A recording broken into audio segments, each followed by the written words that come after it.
So today I'm going to show you how to connect a USB flash drive to your Samsung Galaxy Z TriFold. Now this is very simple. All you have to do is get either a Type C USB flash drive or a Type A USB flash drive.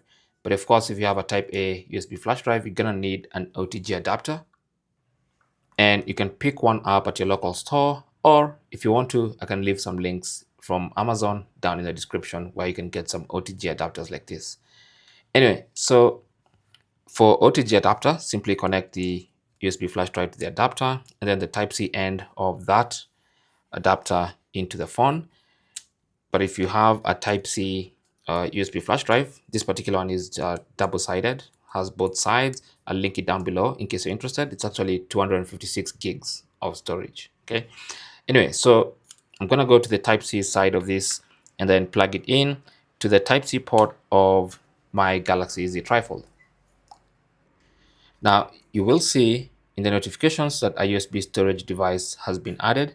Now, to access this, you simply go to the Files app. Okay, so go to the Samsung folder and look for My Files. Now, inside My Files, if you go on the left-hand side, you will see USB storage. Tap on that, and these are now the files and folders inside this USB flash drive. So you can actually copy files and folders from the flash drive to the phone and from the phone to the USB flash drive. Thanks for watching and good luck.